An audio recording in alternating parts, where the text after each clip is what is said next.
Jangan duk fikir masalah juwita. Dah habis dah minggu lepas. Kan? Dia dah settle dah akhirat. Terus duk fikir dah.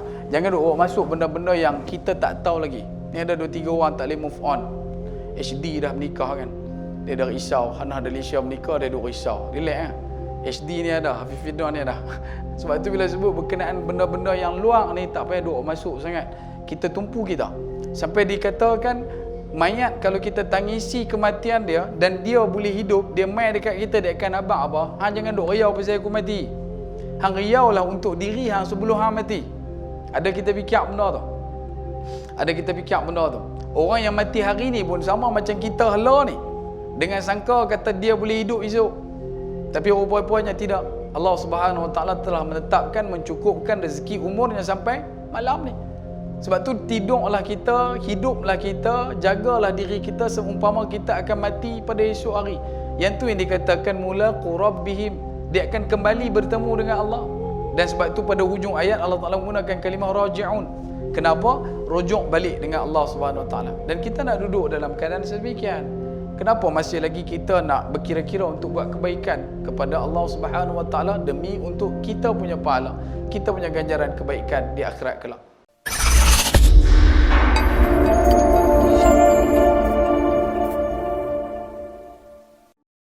Alhamdulillahirabbil alamin, wassalatu wassalamu ala asyrafil anbiya'i wal mursalin wa imamal muttaqin wa ala alihi wa ahli baitihi wa sahbihi ajma'in. Asyhadu wa nashhadu an la ilaha illallah wa asyhadu wa nashhadu anna Muhammadan abduhu wa rasuluh. Innal hamdalillah nahmaduhu wa nasta'inuhu wa nastaghfiruh wa min syururi anfusina wa min sayyiati a'malina may yahdihillahu fala mudhillalah wa may yudlilhu fala hadiyalah. Subhanaka la ilma lana illa ma 'allamtana innaka antal alimul hakim wa tub 'alaina ya maulana innaka antat tawwabur rahim. Qala rabbi shrah li sadri wa yassir li amri wa hlul 'uqdatam min lisani yafqahu qawli. Rabbi ja'alni muqimas salah wa min dhurriyyati rabbana wa taqabbal du'a. Amma ba'd. Alhamdulillah, pertama-tamanya dan selama-lamanya kita rafa'kan syukur kehadrat Allah Subhanahu Wa Taala dengan faham, sedar dan segar bahawasanya Allah jualah yang menciptakan langit dan bumi serta apa yang ada di antara keduanya dengan kekuasaan mutlak milik Allah dan ketunggalan Allah Subhanahu Wa Taala. Seterusnya selawat serta salam ke atas junjungan besar baginda Nabi sallallahu alaihi wasallam, manusia menjadi musabab paling utama dan mulia sehingga kita diberikan kebaikan, dihimpunkan dalam ketaatan, diberikan pinjaman Islam dan iman sampai ke malam ini. Justru perbanyakkan oleh kita untuk berselawat ke atas baginda Nabi sallallahu alaihi wasallam. Moga-moga dengan memperbanyakkan selawat akan menjadi asbab kita didudukkan bersama baginda Nabi sallallahu alaihi wasallam di akhirat kelak insya-Allah. Allahumma salli ala sayyidina Muhammad wa ala ali sayyidina Muhammad kama sallaita ala sayyidina Ibrahim wa ala ali sayyidina Ibrahim wa barik ala sayyidina Muhammad wa ala ali sayyidina Muhammad kama barakta ala sayyidina Ibrahim wa ala ali sayyidina Ibrahim fil alamin innaka Hamidun Majid. Baik. Alhamdulillah, malam ni kita dapat bertemu insya-Allah mengisi ruang tuan-tuan daripada maghrib ke isyak. Bersempena dengan pematuhan SOP sepanjang PKP yang sedang kita lalui ini. Moga-moga perkara ini dapat memberikan sedikit sebanyak kebaikan pada kita walaupun berada dalam suasana dan ruang pandemik. Dan insya-Allah kita akan berhenti sejurus selepas daripada waktu solat masuk, waktu azan masuk tu, waktu solat isyak masuk tu, insya-Allah kita akan cuba usaha untuk berhenti. Tajuk saya pada malam ini, pertama kenal diri. Tuan Syarif besar tadi suruh kenal diri. Nama saya Hafizuddin Don dan tak ada kena mengenal dengan mana-mana Don. Saya bertugas di yang baru mulut Islam. Kita terlibat daripada awal, maksudnya untuk dakwah. Kemudian selepas daripada itu pengislaman jika berlaku, pengajian. Daripada mula dia mengucap 2 kalimah syahadah sampailah semua keperluan fardu ain. Bagi yang memerlukan kebajikan, penempatan juga kita akan channel dan uruskan. Kemudian sampai ke akhir adalah untuk isu murtad dan sebagainya. Isu yang nak ada masalah berkenaan dengan akidah, masalah akhlak ataupun isu berkenaan dengan perkara-perkara kebajikan. Selalunya kita akan usahakan untuk settlekan atau paling tidak pun mengurangkan impak kesan dia kepada satu keputusan yang diambil oleh orang yang melakukan keputusan tersebut. Baik. Tempat dia tu di Matang Tok Gelam, kalau tuan-tuan biasa sampai. Sini pun ada juga Taman Seri Bayu ni, tak silap saya dulu tahun 2009-2010 kita pernah duduk main kawasan dekat dengan kawasan ni. Antara yang selalu kita main adalah di dekat dengan masjid daerah SPS dan juga beberapa tempat. Antara yang paling dahsyat di SPS ni pemegang satu kes yang paling anchor SPS lah dalam Penang, kes yang paling dahsyat dekat belah sini. Ada bukan satu keluarga dah sampai kepada cicit dah lah ni dia punya kes dia, dan masih lagi dipantau, tak disantau, masih lagi duduk dalam keadaan mendapat perhatian daripada pihak berwajib. Tak jauh pada sini, dekatlah juga. Tapi kalau kita tengok balik daripada kronologi kes dia tu, dahsyat, cukup dahsyat. Sebab itu tuan-tuan, antara benda yang kita sebutkan awal tadi, kita pada hari ini kena berusaha untuk mendatangkan yakin kepada Allah Subhanahu Wa Taala dalam keadaan faham, sedar dan segar. Kena fahamkan betul-betul, kena sedarkan betul-betul dan selalu segarkan. Segar itu terikat pada istiqamah, terikat pada amalan yang berterusan, dan dia bukanlah amalan yang bermusim ataupun berkala. Hanya nampak kebaikan, nampak amalan itu bulan Ramadan. Selain pada bulan tu tak ada. Tak boleh. Islam ini duduk dalam keadaan yang kena bawa sampai bila-bila. Takkan mungkin orang tu mengaku Islam hanya pada awal dia Islam, kemudian di akhir jalan cerita dia pilih jalan untuk meninggalkan ataupun menidakkan keislaman yang dia pernah rasa pada satu ketika. Sebab tu kita selalu pesan kena segakkan benda ni. Dan dalam kaedah akidah pula, dengan menyatakan bahawasanya Allah jua lah yang menciptakan langit dan bumi serta apa yang ada di antara keduanya dengan kekuasaan mutlak Allah dan ketunggalan. Dua-dua ni kena ingat selalu. Hidup zaman akhir ni, guru saya pesan, adalah satu zaman yang mana segala macam ujian, fitnah, bala, bencana, musibah yang pernah diturunkan kepada umat terdahulu sebelum daripada umat Nabi Muhammad SAW, semuanya dihimpunkan pada zaman ni. Kalau tuan-tuan perhati ambil, tuan-tuan tengok pelan-pelan, tuan-tuan cuba tekuni benda-benda ni, tuan-tuan akan perasan benda yang ada di zaman Nabi Allah Adam AS. Sebagai contoh, isu berkenaan dengan anak Nabi Adam yang dibunuh. Ada tak hari ni yang bunuh saudara sendiri? Ada. Semalam kemarin dulu, tolak isteri yang mengandung selepas selfie. Selfie tu sepasal tolak isteri yang sedang mengandung. Kemarin juga isu berkenaan penderaan. Itu kita belum lagi selesai kes adik Amir kita, Amir Qushairi, Allah yarhamhu. Moga-moga benda tu tadi kalau bagi orang beriman dia akan jadi peringatan. Peringatan yang lebih besar apa dia? Nak abang kata, kita duduk dalam zaman ni masih lagi ada orang yang boleh berfikir dan buat keputusan sampai tahap macam tu. Dekade macam-macam lah dengan isu pandemik, COVID-19 dan sebagainya. Ada juga yang mengatakan benda ni adalah satu perkara yang tidak boleh dielakkan. Antara benda yang Allah Ta'ala sebutkan dalam Al-Quran, manusia di akhir zaman ini, dia akan nampak setiap benda yang baik itu macam benda yang tak baik, dan dia boleh nampak benda yang tak baik itu macam benda baik. Dan hari ini kita dibawa perkara tersebut untuk kita dinormalkan, boleh terima. Bagi boleh terima benda tu, dia paksa kita untuk terima. Dia bagi kita biasa dulu, kemudian bila kita dah termakan umpan, dah dekat dengan perkara tersebut, maka benda tu kita anggap dah biasa. Satu orang yang dah biasa dengan maksiat, bila mana dia nak cari jalan keluar pada maksiat, nak buat benda taat, benda amal, dia jadi payah. Tapi dia tarik macam mana orang yang dah biasa dengan taat, dia bagi rapuh jalan tu tadi untuk dekat dengan maksiat. Dan akhirnya kita duduk dalam keadaan mula hilang pedoman dan meninggalkan Allah Subhanahu Wa Taala. Sedangkan vaksin yang paling kuat Allah Taala bagi pada orang yang senantiasa beriman kepada Allah, dua vaksin di akhir zaman. Kata Allah, wala khaufun alaihim wala hum yahzanun. Dua benda ni. Yang hari ni duk jadi darah tinggi kencing manis, jantung. Dia kata janda manis. Jantung, darah kencing, darah tinggi kencing manis. 3 penyakit. Yang duk jadi tu salah satu faktor utama penyebab dia adalah tekanan yang berkaitan dengan khauf dan juga hazan. Huzun, sedih dan juga takut tak tahu punca. Boleh faham? Takut tak tahu punca. Tak tahu pasal apa takut. Ni mai itu bulan 1. Ada seorang sahabat telefon daripada KL, duduk di KL, mengaji sekali dulu. Dia tanya betul ke esok kita akan alami 3 hari gelap? Hak mana yang duk ikut sangat ni, kononnya ilmu eskatologi dan sebagainya, dia mungkin alert benda tu lah. Dia kata ni, nanti nak ada satu ketika bumi ini akan gelap 3 hari. Saya kata bukan dekat tunggu hari tu, memang hari-hari pun gelap. Cuma beza dia, lepas gelap akan mai cerah. Tak, dia kata ni tak. Sehari, 2 hari, 3 hari direct gelap.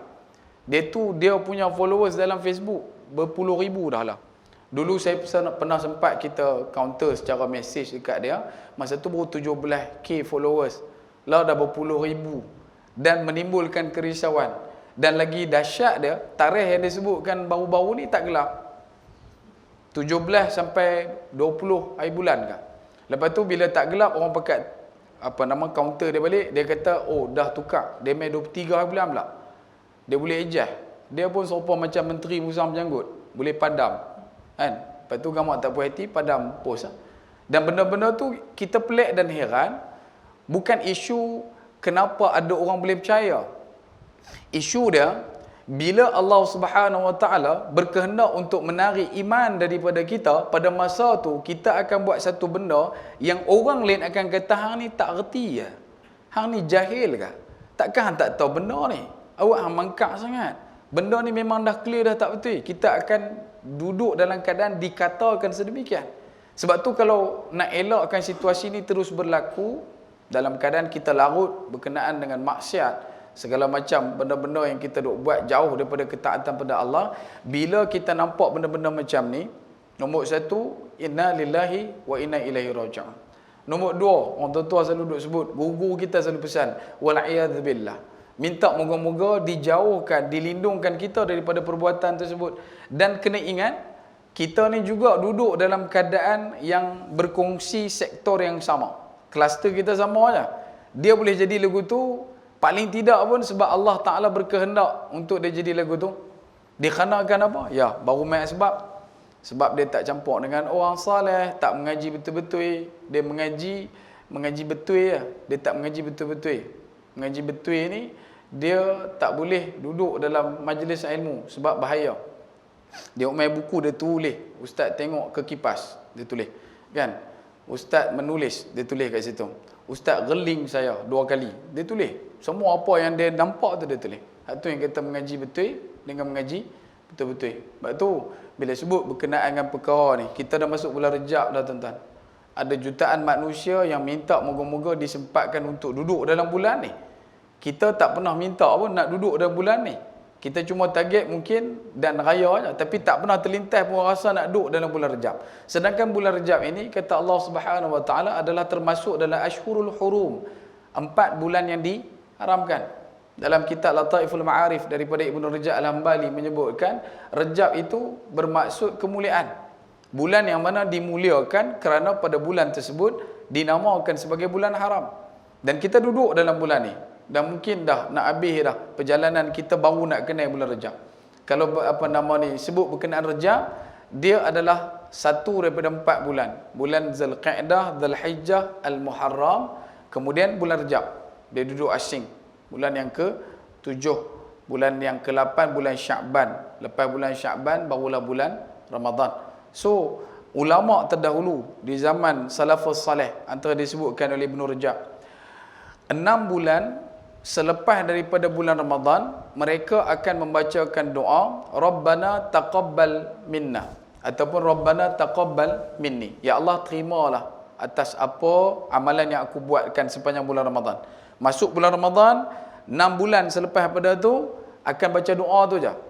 Allahumma Rabbana taqabbal minna, Allahumma Rabbana taqabbal minna. Bahkan kita juga duk sebut bila mai pagi raya, taqabbalallahu minni wa minkum. Kita duk sebut, moga-moga Allah Taala terima amalan perbuatan kita. Rabbana taqabbal minna salatana wa siyamana wa ruku'ana wa sujudana. Kita minta semua Allah Taala terima. Selama mana ulama dulu duk buat 6 bulan. Daripada bulan Ramadan diteruskan sampai bulan Rabiul Awal. Masuk bulan Rabiul Akhir, antara doa yang disebutkan oleh ulama adalah Allahumma ballighna Ramadan. Ya Allah, ya Tuhanku, sampaikanlah aku kepada bulan Ramadan, masuk ke dalam bulan Ramadan. Boleh rujuk dalam kitab Lataiful Ma'arif. Dan benda ni dikuatkan lagi bukan hanya pada doa. Disebutkan ulama, orang yang membaca doa Allahumma ballighna Ramadan, dia adalah satu orang yang bukan takat minta moga disempatkan masuk bulan Ramadan, tetapi diri dia sendiri dah bersedia untuk masuk bulan Ramadan. Kalau Ramadan jatuh esok, dia dah jadi orang yang dah boleh dah duduk dalam bulan Ramadan. Bukan takat isu teluk masin papadom dah. No, isu berkenaan dengan tadarusnya, isu berkenaan dengan salatnya, isu berkenaan dengan sedekahnya, isu berkenaan dengan segala urusan silaturahim yang dia perlu lakukan sepanjang bulan Ramadan. Dia dah standby dah. Sebab tu antara yang disebutkan ulama dalam bulan Rajab ini adalah bulan yang dikatakan bulan untuk kita tengok diri. Evaluation, the month of evaluation. Kita kena tengok diri kita dalam bulan ni. Agak-agak kalau mai Ramadan aku boleh ke? Dan ini yang kita nak cuba sampaikan kepada tuan-tuan melalui tajuk yang kita kongsikan pada malam ini, iaitu menyingkap hijab Rajab. Rajab juga satu bulan yang dikaitkan dengan banyak perkara. Antara benda bila masuk bulan Rajab, kita kena memperbanyakkan salat. Salat wajib 5. Allah Subhanahu Wa Taala menggunakan salat dalam Al-Quran dengan 3 kalimah. Satu salah, yang keduanya salawah, yang ketiganya nama salla. 3. Bila sebut kata salawat, dia adalah salat yang banyak. Kalau kata 5, ya dah banyak. Tetapi kalau nak lagi banyak, tambahkan dengan salat sunat awabin. Banyak lagi solat-solat yang lain. Perbanyakkan. Dan solat adalah kemuncak untuk kita dapat vaksin yang kita bagi tahu awal tadi kat tuan-tuan. Iaitu wala khaufun alaihim wala hum yahzanun. Hanya pi kepada orang yang salat. Siapa golongan yang salat? Golongan yang salat adalah golongan beriman. Allah Ta'ala sebut dalam Al-Quran, bila mana menceritakan kriteria orang beriman, dan orang beriman itu dikirakan sebagai orang yang berjaya, aflah, bila mana dia mendapat nilai khusyuk dalam salat. Macam mana khusyuk? Tengok balik dalam Al-Quran, surah Al-Baqarah. Alladzina yadhunnu mulaqu rabbihim wa annahum ilaihi raji'un. Orang yang khusyuk dalam Al-Quran, Allah Ta'ala firmankan kepada kita adalah alladzina yadhunnu, yang mana mereka ini orang yang bersangka, zan, dia bukan syak, dia lebih berat, dia sangka, dia nak, dan dia mengetahui bahawasanya dia duduk dalam keadaan mulaqu rabbihim, dia akan menuju bertemu kepada Allah, bertemu dengan Allah, bertemu bersama dengan Allah. Dan orang tu tadi bila nak menuju solat, dia nak dapatkan khusyuk, nak solat tu pun dia dah standby dah, dia punya persiapan, pakaiannya pakaian yang terbaik, dia punya wuduknya wuduk yang terbaik. Bila mana Nabi SAW sebut berkenaan wuduk, selesai sahaja seseorang melakukan, memperelokkan perbuatan wuduk dia, setiap kaki yang dilangkahkan, jejak tapak pertama akan diangkat 1 darajat, diampunkan 1 dosa, yang mana dosa kecil-kecil, kemudian akan diberikan keampunan oleh Allah Subhanahu Wa Taala dengan jalan mendapat pahala. Dan hari ini kita punya suasana pandemik, ya, menggalakkan untuk ambil wuduk di rumah. Thauban bin Bujdab radhiyallahu an, dia sahabat Nabi, salat dengan Nabi di masjid Nabi. Ketika mana dia salat dengan Nabi, setiap waktu salat dia akan ada di saf paling depan, tempat duduk paling kanan. Thauban bin Bujdab radhiyallahu an, juga dipanggil dengan Thauban maula Rasulullah sallallahu alaihi wasallam. Dan setiap kali ada sahabat mai, sahabat akan tengok dia duduk ada dah dekat depan. Start daripada bila? Subuh sampai ke Isyak. Memang dia akan ada di depan sebelah kanan. Sampai satu ketika, waktu pagi, Sauban radhiyallahu anhu, dia tak mai. Subuh tu, solat subuh dah nak mula, Nabi dah duduk dekat tempat untuk memulakan solat, Sauban belum sampai. Sahabat-sahabat ridwanullahi alaihim yang lain pakat duk tagak lah, duk pedar, tak masuk tempat tu. Duk tahan, tak masuk. Sebab tempat tu tempat Sauban. Memang orang duk tahu dah tentu tempat Sauban. Hang mai pi lah macam mana pun memang tentu dia duduk. Dan selalunya bila orang sampai dia dah ada. Tapi pagi tu dia tak ada. Bila dia tak ada, sehingga mengambil beberapa ketika, maka Nabi SAW minta supaya dipenuhkan saf. Bila dah penuh saf, Nabi salat sampai habis. Selesai daripada salat, Nabi bertanya kepada para sahabat, nampak Sauban tak? Sahabat kata tak nampak. Jadi jom kita pergi rumah Sauban. Maka bila mana menuju rumah Sauban ni dia 3 jam perjalanan daripada masjid Nabi. 3 jam perjalanan. Kita boleh buat 3 jam, pakai G-Shock 3 biji buh kat tangan. Saya 3 jam perjalanan, Ustaz. PKL pi balik pakai 1 jam dia kata. Saya kena tu. PKL berapa jam? Dia tepi 1 jam, balik 1 jam. 2 jam lah. Hampir jalan mana? Dah, hang tanya jam. Dia kata pakai jam, 1 jam pi 1 jam balik. Itu mangkang ubi. Ini 3 jam perjalanan, tuan-tuan. Kalau subuh pukul 6 suku, 6.18, 6.20. Kita kata pukul 6 lah. Pukul apa nak keluar mai? Pukul 3. Sini siapa yang nak main solat maghrib ni, pukul 7.30, dia bertolak pada rumah dia pukul 4. Contoh. Ada tak sini? Saya main daripada Jerlun, ada tak? Kok main daripada Kok Diang, main daripada Jenun ke? Ada? Tak ada. Ni, Sauban bin Bujdah. Bila mana dia tak mai, maka dia berpekat pi rumah Sauban. Sampai di rumah Sauban, bagi salam. Tanya dekat, isteri dia jawab, maka ditanya kepada isteri Sauban, mana Sauban? Maka isterinya menjawab, sesungguhnya Sauban telah meninggal dunia.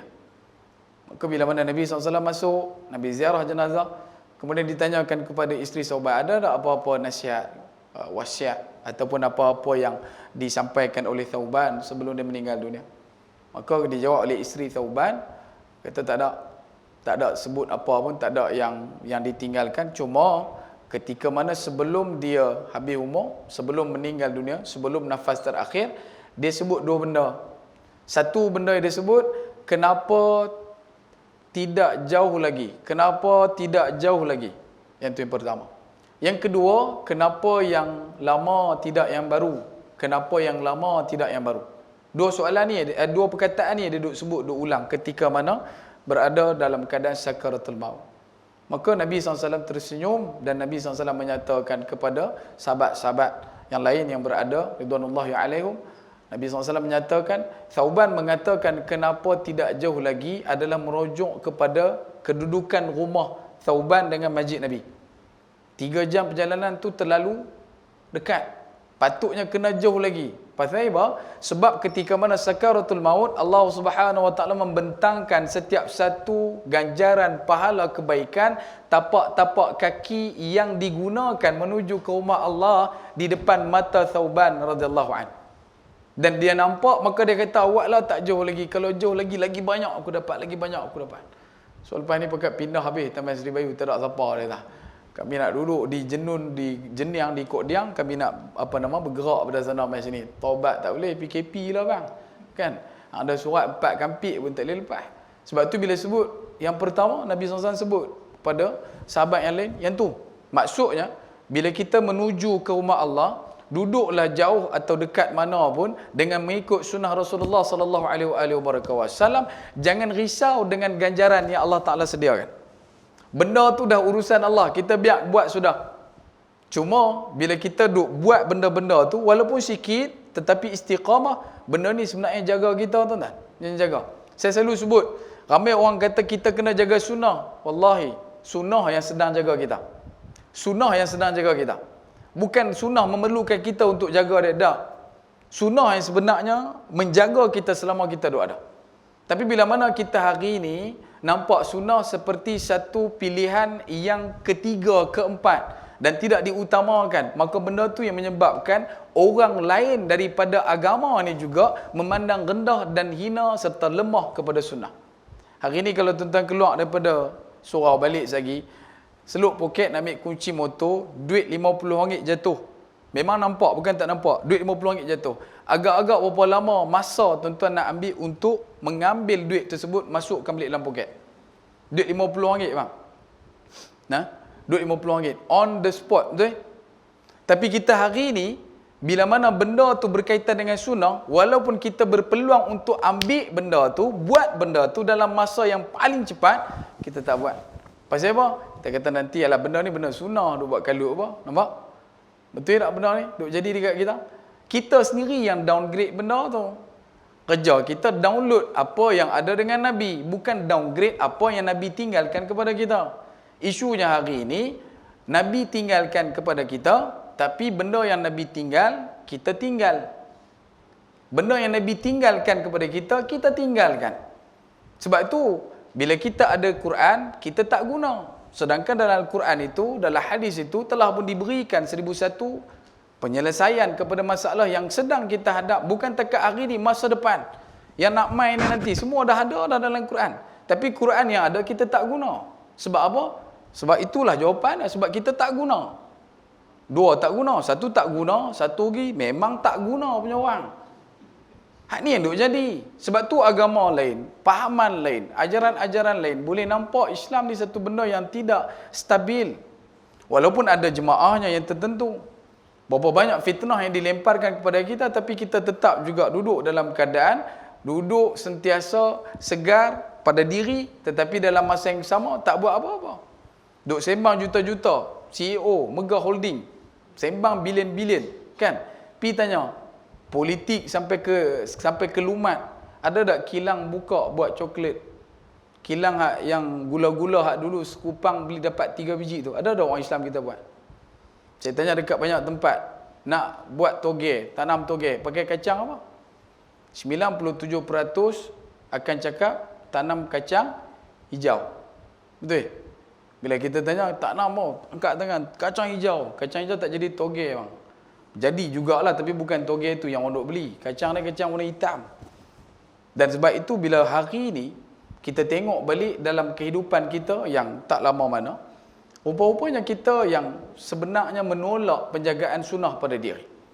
Bahkan ketika mana hari ni, bila kita berwuduk sebagai contoh, bulan Rejab kita kena ambil peranan, kena usaha untuk memperelokkan wuduk kita.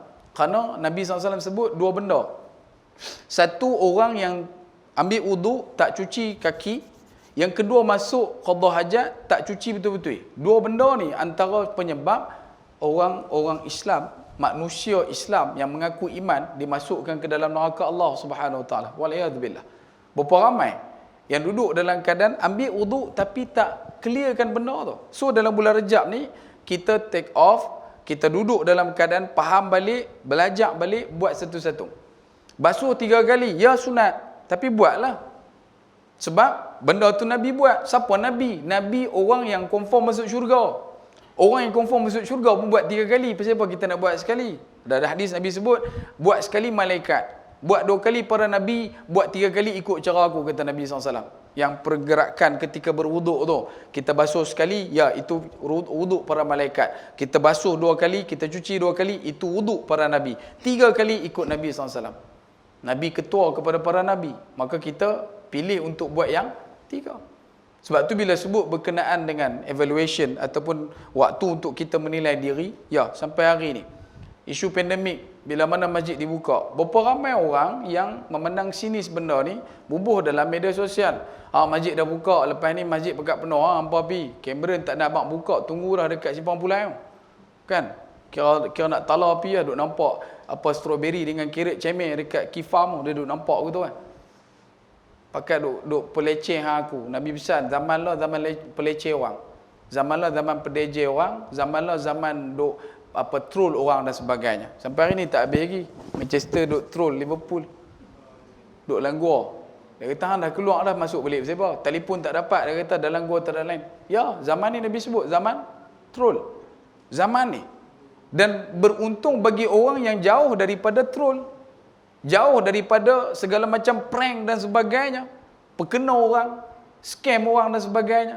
Kalau kita duduk dalam kedudukan yang jauh daripada benda ni, alhamdulillah. Masya-Allah tabarakallah, kebaikan dia cukup kuat. Sebab itu bila disebutkan bulan Rejab, kita kena ambil peranan bagaimana untuk meningkatkan faham, terutamanya dalam perkara yang paling asas, iaitu salat. Kerana apa? Masuk bulan Rejab, kita akan selalu dibawakan berkenaan dengan peristiwa yang besar, iaitu peristiwa Isra' dan Mi'raj. Dua perkara. Isra' dan Mi'raj ini satu benda yang cukup menakjubkan. Sampai hari ini dikaji. Ada ahli-ahli ilmu yang mengikat pada akal, cuba kaji. Duk kaji tak habis-habis. Isra' daripada Masjidil Haram ila Masjidil Aqsa, kemudian berlakunya pengangkatan. Boleh rujuk dalam surah Al-Ma'arij. Al-Ma'arij merujuk kepada peristiwa Mi'raj. Isra' surah ke-17. Sebelumnya surah selepas dia surah Al-Kahfi 18, kemudian surah 19 surah Maryam. Dan dahsyat tak dahsyat, surah Al-Isra' Allah Taala mulakan dengan kalimah subhanalladzi. Surah 18 Allah Taala guna dengan kalimah alhamdulillahilladzi. Tuan-tuan perasan benda tu? Bila sebut kata Isra', nombor satu kena masuk, kena hadap, kena hadam adalah dengan mensucikan Allah Subhanahu Wa Taala dari segala sesuatu. Perjalanan itu dilakukan oleh Allah. Maka kalau Allah yang memperjalankan, sebab tu Allah Taala guna kalimah asra bi'abdi. Allah Taala tak menggunakan kalimah yang kata Nabi yang berjalan sendiri, tidak. Kedudukan Masjidil Haram, Masjidil Aqsa 1500 km. Buka dalam map hari ini, perjalanan darat akan ambil masa 16 jam 51 minit. Paling dekat. Dia boleh pergi jauh lagi lah. Tapi kalau ikut jalan darat melalui sampai ke Syria, masuk sampai ke Palestin, menuju ke Baitul Maqdis, duduk di Masjidil Aqsa, perjalanan 16 jam 51 minit. Di zaman Nabi SAW, perjalanannya lebih susah dan payah. Sehingga disebutkan riwayat, sebulan pergi, sebulan balik. 30 hari. Naik binatang yang paling kencang pada masa itu, paling cepat, sebulan pi, sebulan balik. Baik. Kemudian peristiwa ini pula berlaku bukan sebahagian malam seperti yang kita sangkakan sebahagian. Kerana apa? Bila Nabi SAW bentangkan berkenaan dengan Buraq, pernah dengar? Disebutkan berkenaan Buraq ini, satu ketika Aisyah radhiyallahu anha sedang bermain mainan, dan salah satu mainan Aisyah radhiyallahu anha adalah satu ekor binatang yang dibentukkan dan ada sayap. Ada sayap di badan dia. Kemudian Nabi SAW bertanya kepada Aisyah, ni apa dia ni? Maka Sayyidatina Aisyah menyatakan ini adalah kuda terbang milik Nabi Sulaiman alaihissalam. Dan Aisyah tanya dekat Nabi SAW, adakah kau tidak mengetahui? Tak tahu kah? Nabi senyum tengok Aisyah, sebab Aisyah kata lagu tu. Dalam satu kitab menyebutkan Buraq ini adalah satu binatang yang ada sayap di paha dia. Ada di paha belakang. Itu ditunjukkan. Dan bila sebut kata Buraq, ambil daripada perkataan apa? Sebagian ulama bahasa mengatakan ambil daripada perkataan barqa. Barqun. Kita buka dalam Al-Quran surah yang kedua, ayat ke-20. Wa ra'dun wa barqa. Iaitu perkara yang disebutkan barqun itu adalah kilat. Kilat telah pun dikategorikan sebagai cahaya, kelajuan cahaya pada convention di Paris, Perancis tahun 83, dibundarkan daripada 299,000 km menjadi 300,000 km sesaat. Kelajuan cahaya itu barqun. Kelajuan cahaya. Kalau ada alif di tengah, selepas pada ra, buraq, dia bermaksud ada nilai tambah. Alif ziyadah. Maksudnya tu kelajuan cahaya tu tadi akan menjadi lebih laju. Jadi, kalau kedudukan bumi dan juga bulan 350,000 km, hanya memerlukan 1 saat lebih sikit, cahaya bulan tu nak sampai ke bumi. Sebab tu bila mana bulan dia mai, 1 saat lebih dia akan sampai cahaya dia ke bumi. Sebab kedudukan dia 350,000 km. Kelajuan cahaya 300,000 km. Buraq lebih laju. Bahkan kalau ada orang nak kira perjalanan Nabi daripada Masjidil Haram ke Masjidil Aqsa yang berkapasiti dia punya perbezaan panjang perjalanan dia 1,500 km, dia kena ambil 1,500 km tu dan dibahagikan kepada 300,000 km. Dan dia akan cuma dapat kelajuan cahaya untuk pergi dalam jangkaan 1,500 km adalah 1/200 daripada kelajuan cahaya. 1/200 daripada kelajuan cahaya boleh duduk dalam keadaan yang digunakan untuk sampai ke Masjidil Aqsa. Dan itu tak cukup lagi. Bila mai dekat kita orang beriman, dia kena pegang sami'na wa ata'na. Dia duduk dalam keadaan dengar dan patuh, taat. Yang tu je. Allah Ta'ala kata berlaku dalam keadaan malam tersebut. Pada satu malam, ya, confirm betul. Yaqinan sadiqah. Allah Ta'ala menyatakan bahawasanya di Mi'rajkan Nabi Muhammad SAW naik ke Sidratul Muntaha. Yaqinan sadiqah. Dan bukan dekat naik saja tuan-tuan. Saya ingatkan dalam kitab ulama sebut naik dan turun dan naik dan turun berdasarkan satu hadis daripada Imam Bukhari menceritakan berkenaan dengan bagaimana Nabi SAW bertemu dengan Nabi Musa AS yang ceritakan berkenaan dengan jumlah waktu solat 50 kemudian dikurang sampai jadi 5. Nabi SAW dah malu untuk naik, minta lagi. Dahsyat tak dahsyat bukan takat Mi'raj itu naik sahaja, tidak, naik dan turun dan naik balik dan turun dan naik balik. Dan sebab itu benda ni kita kena faham dengan iman, dia tak boleh pegang dengan akal. Tambah-tambah dengan zaman lah. Sebab itu bila disebutkan dengan Isra, perjalanan Nabi SAW dan juga Mi'raj adalah benda yang berkaitan dengan salat. Sebab tu salat kita kena usaha untuk bagi clear. Saya duduk pengalaman dengan saudara baru.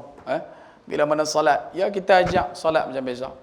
Daripada wuduk kita ajak. Satu orang hamba Allah tu duduk Subang Jaya. Saya ajak wuduk dekat dah.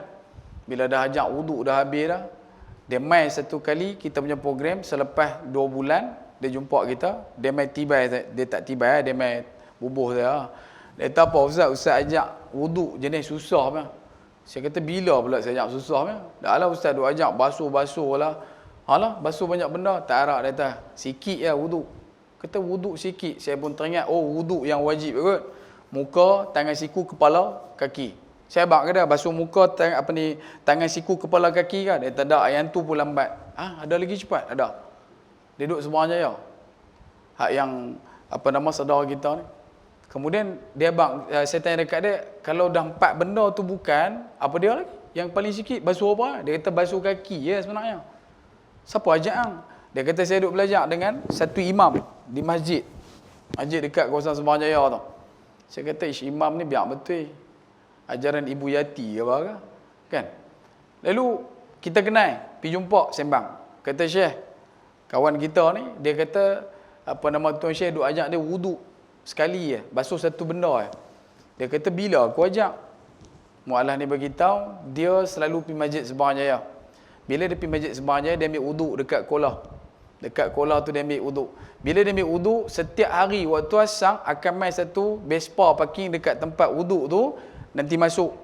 Dia nanti masuk, dia ambil cebok satu, dia basuh kaki. Dia kata saya duk perhati bukan sat. Dekat sebulan lebih lah saya duk tengok dia duk buat lagu tu. Rupa-rupanya ambil wuduk yang paling senang basuh kaki. Pasal dia lah jadi imam, hak yang kawan ni. Lalu kita pun rasanya nak tampak diri dia lah. Kan? Tapi kita duk fikir, dia tak tahu. Buat macam mana? Baru Islam. Kemudian kita pun panggil dia, main ni. Ya Pur, main ni. Kita nak sembang sikit dengan hang. Okey, dia main pada mana? Yang dia pergi basuh kaki tu, dia main pada jauh, dia tak tahu kenapa sebab tu dia basuh kaki. Habis tu dia tak ambil yang lain, dia ambil dia di rumah. Hang jangan makngok sangat. Kalau tak tahu tanya, dak, dia main 1000. Kan? Sebab tu, dengan ya saudara kita ni kalau tuan-tuan rasa boleh tahan dolat, silakan. Walai tafaddal mashkura. Dipersilakan. Sampai kita ada yang main dekat kita, ustaz, pasal apa solat kena angkat macam ni, kena letak macam ni, kena baca ini, kena sebut itu. Saya kata dah memang macam tu dah. Memang dah Nabi sebut nak solat kena buat macam tu. Maka buatlah macam tu. Dia kata tak, mesti ada pasal. Kata tak tahulah nak pasal macam mana, tapi pergerakan dia memang macam tu. Lalu dia duduk tekan tanya, kawan-kawan ni berkat mahabak. Dia kata hampir settle tak dia ni, satu makhluk ni. Awak, dia duduk petikai apa siapa kena macam tu, kena macam ni. Kita pun pergi. Masa tu buat program di Bukit Jawi Golf Resort. Pergi jumpa dah. Awak pasal apa? Orang Nepal. Dia kata, saya nak tanya pasal apa ini macam. Mesti ada maksud. Kata macam ni, you balik, you apply cuti, you buat 40 hari solat. Jangan tinggal. Jemaah di masjid. You buat subuh sampai isyak, you jangan tinggal. Nanti saya akan bagi jawapan dekat you. Selepas 40 hari. Jangan tinggal. Okey. Lepas tu dia pergi apply cuti dekat bos dia. Bos dia bagi 2 bulan cuti. Selepas 2 bulan kita jumpa dekat satu program. Jumpa dengan dia, tanya dekat dia, macam mana? yang hang tanya tu dah dapat jawapan. Dia kata okey. Dia kata saya dah dapat jawapan. Alhamdulillah. Lepas tu saya pun saja tanya dia, jawapan dia apa dia? Dia kata ustaz, kalau ustaz nak tahu jawapan dia, ustaz pun kena buat 40 hari. Kata biar aku ajak hang keluar lah. Pergi Bangladesh ke, keluar jamaah ke apa ke. Kan? Tak payah duk gelut, duk fikir sampai rumit teruk-teruk pasal apa? Kita duduk dalam keadaan yasir wala tu'asir. Duduk dalam keadaan mudah kan, jangan susah kan. Tapi jangan mudahkan sangat. Sampai ke tahap benda-benda yang merepek-repek pun kita lepas, kita bebaskan sangat. Tak boleh, kena jaga. Sebab itu bila sebut berkenaan dengan perkara ni, ya, masuk kampung orang asli pernah, pengalaman kita. Angkat, nak mula solat, suruh buat barisan. Saf tak faham, buat barisan sungguh. Bukan melintang, barisan, nak ambil RMT tu. Imam angkat takbir kanan kiri tak ada siapa. Apa satu macam takkan aku disembang dengan geng bunian ke. Kali belakang beratok sampai keluar surau. Tadi ustaz cakap suruh buat barisan, memanglah barisan yakpur. Tapi bukan barisan lagu tu. Dia barisan melintang. Cakap melintang. Kena lagu tu pula. Sebab tu bila sebut berkenaan solat, ya, rejak kita kena usahakan untuk sambut dan juga usaha untuk bagi faham solat. Dan kebaikan solat ni juga bukan takat dia membawa kepada kita vaksin yang kita sebutkan khauf dan juga hazan itu. Wala khaufun alaihim wala hum yahzanun, bukan takat tu. Paling besar dia akan membawa kepada kita ganjaran yang dan juga kebaikan. Dia akan jauhkan kita daripada fahsyak dan mungkar. Pernah dengar? Innas salat tanha 'anil fahsyak wal munkar. Fahsyak ni apa dia? Fahsyak ni benda-benda yang berkaitan dengan khabithin wal khabithat. Khubuthi wal qaba'ith. Benda-benda yang tak senonoh. Benda-benda yang cakap double meaning, benda-benda yang duk fikir merepek-repek kan. Ni fahsyak membawa kepada satu masalah maksiat yang berkaitan dengan seksualiti. Manakala sebut mungkar, benda yang dilakukan dalam keadaan yang selain daripada tu. Bila sebut fahsyak, dia boleh jadi dekat orang yang tak jaga salat.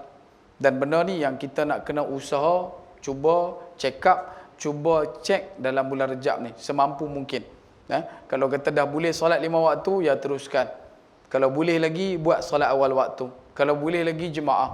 Bila mana dah selesai, tambah lagi dengan solat sunat, ba'diyah, qabliyah dan sebagainya. Boleh lagi bangun tengah malam, pukul 2, pukul 3, pukul 4, pukul 5, bangun, kejutkan ahli keluarga untuk buat solat tahajud. Tak boleh Ustaz, tahajud tak berani lagi, jadi takut kan, jadi tak larat, jadi letih. Bangkit, duduk dekat katil kita tu, sebut istighfar banyak-banyak. Mungkin dengan memperbanyakkan istighfar, badan kita akan ringan untuk kita buat ibadat. Bila dah boleh, buat 2 dulu. Kalau yang dah biasa, alhamdulillah, teruskan istiqamah. Kalau baru nak mula, ya, buat dulu 2. Lepas tu buat lagi 2, tambah jadi 4 kan. Kalau kata nak buat ikut Nabi terus pun boleh. Satu ketika Al-Mughirah, Hudzaifah dan juga Abdullah bin Mas'ud radhiyallahu anhum duduk dalam keadaan nak ikut Nabi SAW solat malam. Dan mereka pergi ikut belakang Nabi SAW solat malam. Nabi mulakan solat malam, mereka pun ikut. Mereka duduk belakang Nabi. Nabi angkat takbir, Nabi baca Fatihah. Maka mereka pun duduk belakang, angkat takbir, ikut belakang Nabi. Habis Fatihah, Nabi baca surah Al-Baqarah. Baca sampai ayat yang ke-286. Habislah satu surah. Maka mereka pun sangka kata nak rukuk. Taubat lahum dah. Nabi sambung surah. Lepas Al-Baqarah, Ali Imran. Berapa ayat? 200 ayat. Sampai habis. Habis surah Ali Imran. Ingat nak rukuk dah. Nabi sambung. Surah An-Nisa ayat 176. Sambung sampai ayat 176.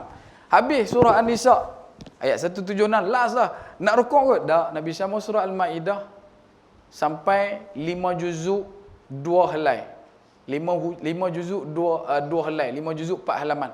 Barulah Nabi settlekan rakaat pertama. Habis lepas ikut Nabi SAW solat, malam esok tu lepas tak ikut dah. Bukan pasal letih, bukan pasal tak larat dah. Sebab mereka kata kami ni duk tertunggu-tunggu bila Nabi nak rukuk, bila Nabi nak rukuk kan. Jadi macam tak apa nak seronok. Maka sebab tu kami tinggalkan. Bukan meninggalkan solat malam dah. Risau untuk ikut Nabi SAW. Bahkan dalam kitab Al-Itqan, dalam kitab yang dikarang oleh Imam Ibnu Hajar menyebutkan bahawasanya sahabat di zaman Nabi SAW pernah mengkhatamkan Al-Quran ketika mana buat solat tahajud. Buat solat malam ni, bukan solat tahajud saja. Solat malam ni, sahabat boleh khatam Quran. Khatam Quran dalam solat malam. Sayyidina Uthman ibn Affan radhiyallahu an, Abdul Rahman bin Auf radhiyallahu an, kayawan, hartawan, dermawan, jutawan, juga solat tahajud boleh khatam Al-Quran. Kita tak boleh nak buat lagu tu, kan? Kita duk nampak ketam masak mentega je. Kita nak buat khatam tak boleh. Maka apa kita nak kena buat? Ambil baca surah Al-Ikhlas 3 kali setiap malam. Nak bangun solat tak boleh lagi, rasa macam berat, maksiat banyak, PUBG duk fikir, Mobile Legend lah, apa hangguk semua. Maka kita pun istighfar banyak-banyak, baca Qul Allah 3 kali. Lamai pula jenis bau impostor. Kan? Jenuh. Sebab tu bila sebut kata benda ni, kita kena jaga-jaga. Orang lelaki bila mana dah berkahwin, ya balik rumah, silent telefon, cas sudah. Kita picah balik kasih sayang cinta dengan isteri. Sebab tu bila orang tanya dekat siapa-siapa sentuh bini batal wuduk. Mazhab Syafi'i, sentuh isteri batal wuduk. Kan isteri kita, isteri orang lagi ya. Saya beritahu lah ni, dia kata kalau sentuh batal, jenuh aku tu Ustaz.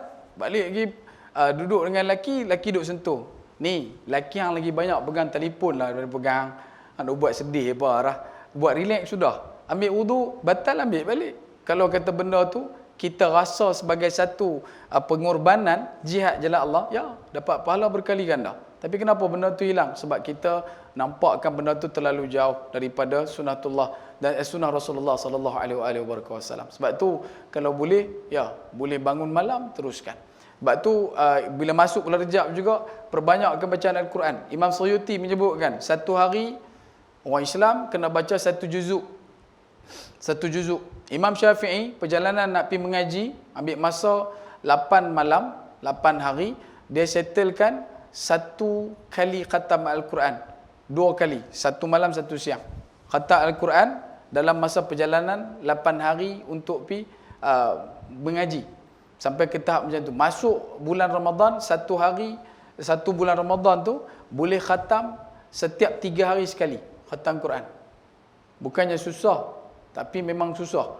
Bila mana kita yang tak pernah duk buat. Sebab tu saya beritahu, Imam Suyuti beritahu, satu hari cuba test satu juzuk kita baca. Baca, bukan duk mengapai lagi, baca. Satu juzuk banyak mana? 10 line, 20 halaman. Kalau tak boleh 10 line, 20 halaman tu, buat baca 5 line.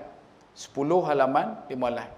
Tak boleh juga buat kata 1 line depan belakang. 1 line tu banyak juga, buat satu muka. Ada 15 baris kat situ, baca. Satu muka tu. Tak boleh juga tu muka panjang. Dia buat muka tak puas hati kita, panjang tu muka. Ambil 10 ayat. 10 ayat panjang tak? Ambil 5. Kaedah untuk kita membaca dan juga menghafal Quran boleh mula dengan 5. 5 pun panjang juga. Baca 3 ayat. 3 ayat. Sebab dalam Quran surah paling pendek adalah 3 ayat. Paling pendek surah Al-Kawthar. Ada beberapa huruf saja dalam tu. Dia kata 3 ayat. Inna a'tayna kal-Kawthar. Itu paling pendek. Kalau kita nak baca Al-Quran, sehari paling tidak pun 3 ayat. Bukan inna a'tayna tu ya. Baca Al-Quran tu lah. Tapi dia kata kalau 3 tu panjang ke Ustaz, inna a'tayna pun panjang, baca inna lillahi wa inna ilaihi raji'un. Mati lah mereka. Tak ada pergi suat test. Memang inna lillah.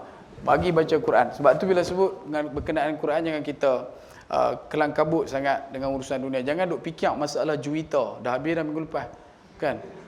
Dia dah settle dah akhirat. Tak usah duk fikir dah. Jangan duk masuk benda-benda yang kita tak tahu lagi. Ni ada 2-3 orang tak boleh move on. HD dah menikah kan. Dia dah risau. Hana ada Malaysia menikah, dia duk risau. Relax kan. HD ni ada. Hafifidah ni ada. Sebab tu bila sebut berkenaan benda-benda yang luar ni, tak payah duk masuk sangat. Kita tumpu kita. Sampai dikatakan, mayat kalau kita tangisi kematian dia, dan dia boleh hidup, dia main dekat kita, dia akan abang apa? Hang jangan duk riau pasal aku mati. Hang riaulah untuk diri hang sebelum hang mati. Ada kita fikir benda tu. Ada kita fikir benda tu. Orang yang mati hari ni pun sama macam kita hala ni. Dengan sangka kata dia boleh hidup esok. Tapi rupa-rupanya tidak. Allah Subhanahu Wa Taala telah menetapkan, mencukupkan rezeki umurnya sampai malam ni. Sebab tu tidurlah kita, hiduplah kita, jagalah diri kita seumpama kita akan mati pada esok hari. Yang tu yang dikatakan mula qurabbihim. dia akan kembali bertemu dengan Allah. Dan sebab itu pada hujung ayat Allah Ta'ala menggunakan kalimah raji'un. Kenapa? Rujuk balik dengan Allah Subhanahu Wa Ta'ala. Dan kita nak duduk dalam keadaan sedemikian. Kenapa masih lagi kita nak berkira-kira untuk buat kebaikan kepada Allah Subhanahu Wa Ta'ala demi untuk kita punya pahala, kita punya ganjaran kebaikan di akhirat kelak. Sebab tu dalam bulan Rejab last call sebenarnya untuk kita. Sebelum kita nak masuk bulan Syaban, nak masuk bulan Ramadan, dalam sangka kita esok belum tentu milik aku.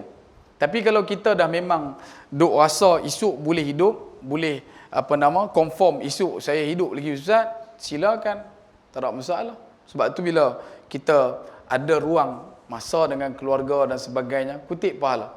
Tengok muka bini dapat pahala bang. Tengok bini orang tak belum tentu kita dapat pahala. Tengok suami kita dapat pahala. Tengok suami orang belum tentu dapat pahala. Begitu juga dengan anak-anak. Kadang-kadang bila mana dikekang dengan gadget ini, mereka duduk dalam keadaan meninggalkan amalan perbuatan kebaikan. Duduk dalam keadaan tak mengendahkan ibu bapa. Sedangkan ibu bapa itu adalah potensi dia untuk masuk syurga ataupun neraka, ya, itu penanda aras dia. Kalau dengan mak bapak ni dia lebih kurang, maka kurang-kuranglah lagi dia bila mana berhadapan dengan Allah Subhanahu Wa Taala. Anak saudara saya baru meninggal dunia minggu lepas. 2 minggu lepas. Minggu lepas. Hari ni hari yang ke-9. Dia umur 32 tahun. Bila mana berlaku kematian, kita ni tak boleh nak target bila kita mati, di mana kita mati. Allah Ta'ala sebutkan simpulan perkara ini dalam surah yang ke-31, surah Luqman, ayat yang ke-34, last punya ayat. Pada pengataan Allah ada 5 benda. Salah satu daripada 5 benda tu tadi disebutkan, satu orang tu dia tak tahu dia mati bila, dan dia tak tahu apa nak jadi dekat dia esok, Ramadan, dan dia tak tahu di tempat mana, di negeri mana dia akan meninggal dunia. Sebab tu kalau kita duduk dalam keadaan taat pada Allah dan risau kematian sedang mendekat pada diri kita, maka kita akan jadi orang yang sentiasa memberikan kebaikan kepada orang. Hatta dalam perkataan pun, waqilan salaman salama. Dia tak duduk dalam keadaan duk troll orang, duk perkena orang, duk ejek orang, duk maki orang, wal'iyadzubillah. Jangan jadi orang sedemikian. Islam itu datang dalam keadaan sayang menyayang, bukan salah menyalah. Islam itu jalannya dakwah, bukan dakwa. Islam itu perbuatan yang mengajak kita untuk merangkul umat, bukan memukul umat. Kita duduk dalam keadaan sentiasa menggerakkan masyarakat. Moga-moga kita jadi satu jemaah. Sampai Allah Ta'ala sebut dalam surah Al-Baqarah ayat yang ketiga, bila mana Allah Ta'ala menyatakan berkenaan dengan orang yang beriman, Allah Ta'ala menggunakan kalimah yuqimunas salah, tak menggunakan kalimah yuqimas salah. Kenapa? Yuqimunas salah merujuk kepada jamaah, bukan seorang. Dan bila kita nak buat satu kebaikan, ya, kena buat kebaikan dengan berjemaah. Ramai isu-isu yang main dekat kita. Antaranya beberapa kes masuk Islam bukan sebab mengaji ke, tak. Hanya sebab benda baik yang orang Islam buat. Di Bukit Bertajam ada satu kes, satu family memeluk Islam hanya kerana seorang Bangladesh buang sampah dalam tong sampah setiap pagi. Cerita ada satu orang hamba Allah ni memeluk Islam lah, satu family masuk Islam. Dia ada satu rumah dia ni ada satu laluan kecil untuk pergi dekat rumah kontrak dekat belakang. Taman tu taman yang lama, tapi sebelah tu tengah buat taman baru. Jadi ada sahabat saudara kita ni orang Bangladesh duduk di belakang, mereka akan lalu ke depan rumah dia untuk pergi surau dalam taman tu. Setiap pagi, setiap hari. Maka satu hari si hamba Allah ni, dia ambil sampah, dia letak, dia katup jalan tu. Tak mau bagi mereka ni lalu. Maka bila pagi yang pertama dia letak sampah, hamba Allah yang lalu kot jalan tu, dia tengok sampah, bukan dia ambil jalan lain, dia ambil sampah, dia pergi buang dalam tong sampah besar. Dia buat setiap hari. Dan bila dia tengok, mereka ni duk angkat, dia bubuh lagi. Sampah tak ada pun, dia kelang kabut, pergi ambil sampah mana-mana, dia pergi letak. Dan begitulah hari-hari saudara kita, orang Islam kita ni, dia tolong pergi buang setiap hari. Dan dia buat benda tu lebih daripada dekat-dekat 2 bulan lah. Dekat 2 bulan. Sampai satu pagi tu, bukan satu pagi, dia tiap-tiap pagi dia tengok. Dia buka tingkap tengok. Subuh azan, rumah dia dekat dengan surau, dia dengar. Setiap pagi dia kali tengok. Apa mereka ni duk buat? Mereka tak maki, tak apa, just ambil sampah pergi buang, ambil sampah pergi buang. Maka satu pagi dia berhenti, dia keluar daripada rumah, dia tunggu Bangladesh ni mai. Bangladesh tu pun pegang sampah, dia tanya, apa saya you ambil kita punya sampah? Oh, you punya sampah, kita tak tahu pasal duduk tengah jalan kan tu kan. Lepas tu siapa you selalu ambil, and then you terus pergi buang dalam tong sampah besar. Alah dah duduk tengah jalan, macam mana mau bikin, takkan kita mau biar, kita mau angkat duduk tengah jalan lah. Siapa suruh you buat ni macam? Nabi suruh. Dia pening, dia kata Nabi, apa benda Nabi? Maka lepas daripada hari tu, dia tanya pula dekat saudara kita ni, nak apa Nabi? Dia pun beritahu, Nabi pesan, nak buat kebaikan ni, hatta angkat, buang satu duri tengah jalan pun dikira sebagai pahala yang cukup hebat.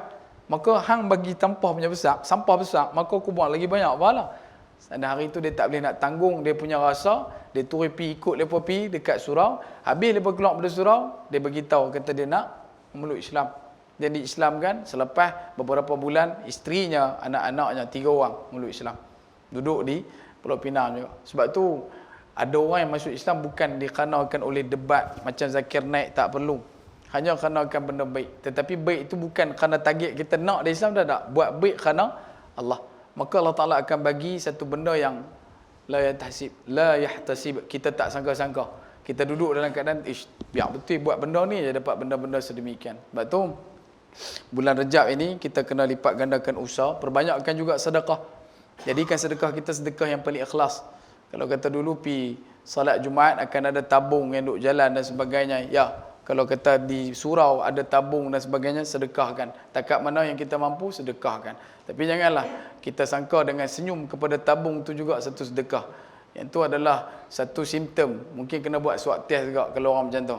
Hang buat apa tu? Duduk renyah kat tabung siapa? Senyumkan sedekah. Dapat mau bawa pergi KKM bang, swab test. Dengan telinga-telinga apa swab test. Bila sebut berkenaan dengan sedekah, bagi tangan kanan, tangan kiri tak tahu. Seluk dalam poket ada banyak mana, bagi semua.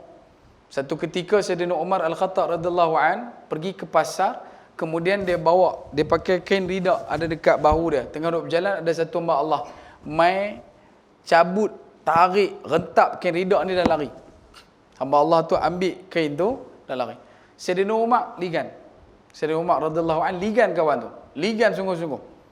Masa duduk ligan tu, sahabat-sahabat lain nampak. Sahabat-sahabat lain tengok Sayyidina Umar duduk ligan, mereka kata pirah. Ayat asam duduk mai. Kan? Sayyidina Umar satu orang yang tegas. Dia kalau dapat mandi handuh betul-betul punya. Sahabat lain duduk fikir, kata dia ni pirah. Sayyidina Umar sambil duduk ligan tu, Sayyidina Umar kata apa? Cakaplah aku terima. Cakaplah aku terima.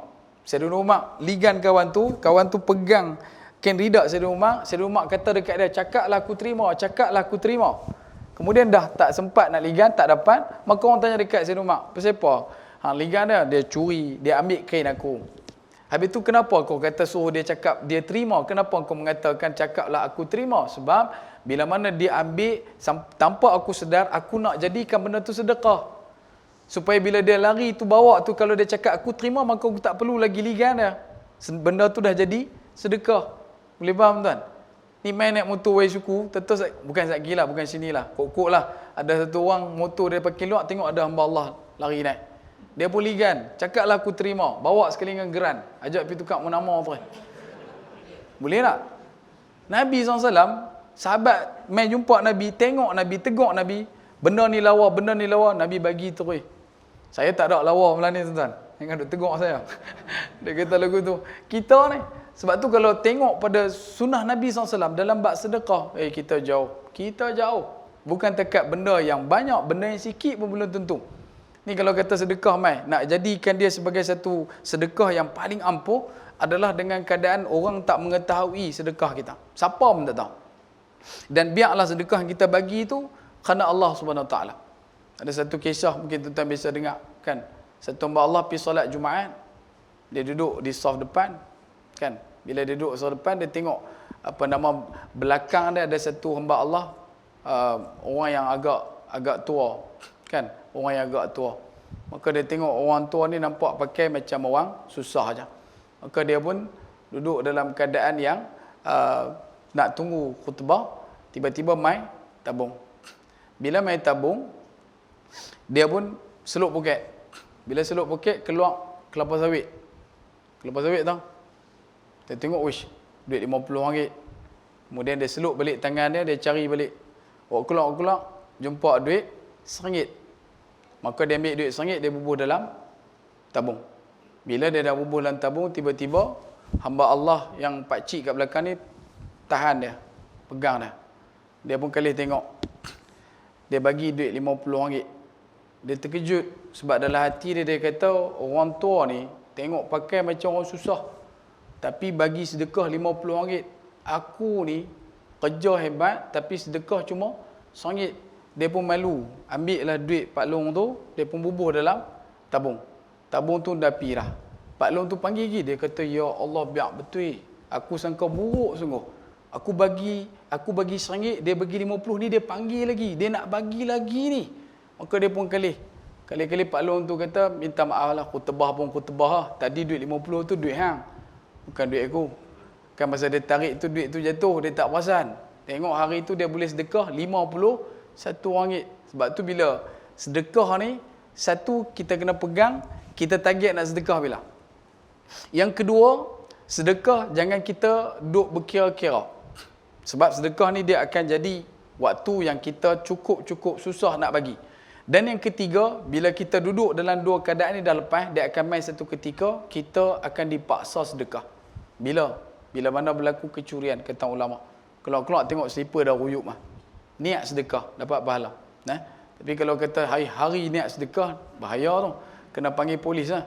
Sedekah kat polis sama. Abang suruh main buat kawalan keselamatan dan sebagainya. Sebab tu tuan-tuan, dalam ruang kita pada bulan Rejab ini, yang kita kongsikan kepada tuan-tuan, moga-moga boleh ambil manfaat dalam pertemuan kita yang kali pertama ni. Taman Sri Bayu, Taman Sri Bayu, surah Al-Hidayah. Moga-moga kebaikan sentiasa bersama dengan kita. Dan Allah SWT jadikan pertemuan ini sebagai satu pertemuan yang mana meningkatkan iman dan taqwa kita kepada Allah SWT.